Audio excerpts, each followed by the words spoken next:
Contes clàssics. Baba Yaga. Fa molt de temps, a Rússia, hi vivia una nena que es deia Ilana i era filla d'un pagès molt pobre. El seu pare se l'estimava molt, però la seva madrastra no. La feia treballar de sol a sol i la renyava per no res.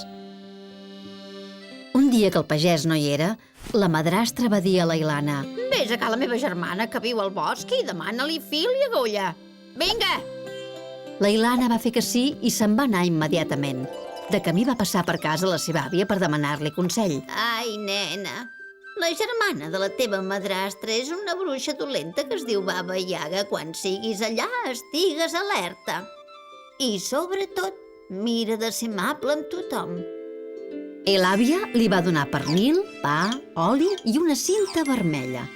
Si ho utilitzes assenyadament, no et passarà res dolent.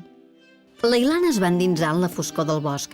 Després de caminar molt, va arribar a una cabana construïda sobre unes potes de gall i a la finestra hi havia la bruixa vella, la Baba Yaga. La Ilana la va saludar valerosament. Bon dia, tingui, tieta. He vingut a buscar fil i agulla. La Baba Yaga va fer una rialla d'allò més desagradable. D'acord, maca. Però abans seu al teler i teixeix una estona. La Ilana es va posar a teixir i la Baba Yaga va dir fluixet a la seva minyona: Vés a buscar aigua per banyar-la, la vull ben neta abans de cruspir-me-la. Quan la nena ho va sentir va tenir molta por, però va conservar la calma. Quan la Baba Yaga se'n va anar, va xiu-xiuejar la minyona. Per què no portes l'aigua en un sedàs en lloc d'un cubell? I li va regalar el seu mocador. Des de dins de casa, la Baba Yaga li va cridar: Ja t'estàs banyant, nena? Sí, tieta estimada. La Ilana va veure un gat escanyolit i li va tirar el pernil. Gat, que saps com em podria escapar? El gat el va agafar molt content i després li va donar una pinta i una tovallola. Agafa-ho i vés tan corrents. La Baba Yaga t'empaitarà quan sigui prop teu. Tira la tovallola i si encara t'empaita, tira la pinta. La Ilana va agafar tot allò i va arrencar a córrer. Els gossos de la Baba Yaga es van posar a bordar, però els va donar el pa de la seva àvia i la van deixar passar. Quan era a prop de l'entrada, les reixes es van començar a tancar, però la Ilana va abocar l'oli de l'àvia a les frontisses que grinyolaven i la van deixar passar. El bedoll de la Baba Yaga la va voler esgarrapar, però ella li va lligar la cinta vermella a la branca. L'arbre es va veure reflectit en un bassal i es va trobar tan guapo que va deixar passar la Ilana. Davant la casa, el gat anava teixint, però es feia un garbuix amb els fils. Encara t'estàs banyant, nena? Esclar que sí, estimada, estimadíssima tieta.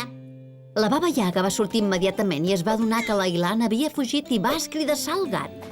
Ximple, per què no l'has aturat?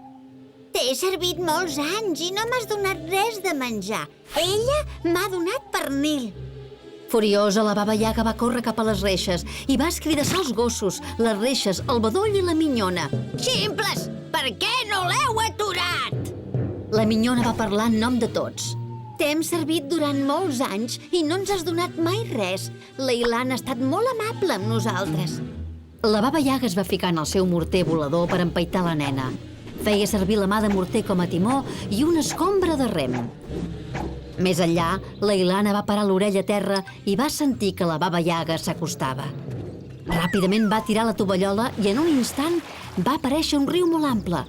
La nena va continuar corrent. Quan la Baba Yaga va arribar a la riba, es va enfurismar.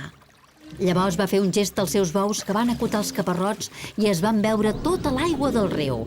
La Baba Yaga va prosseguir el seu vol. La Ilana va tornar a sentir que se li acostava la bruixa i va tirar la pinta. En un instant va aparèixer un bosc impenetrable. La Ilana va continuar corrent tant com podia. Quan la Baba Yaga va arribar al bosc, va fer un crit de ràbia. Va intentar arrossegar les branques dels arbres, però ni les seves dents eren prou esmolades. Traient foc pels queixals, es va rendir, conscient que l'havia derrotat una nena. La Ilana va tornar a casa sana i estàlvia. El seu pare ja havia tornat i quan va sentir l'aventura de la seva filla es va quedar tan horroritzat que va fer fora de casa la madrastra. I a partir de llavors va cuidar la Ilana com una pedra preciosa, que és el que era.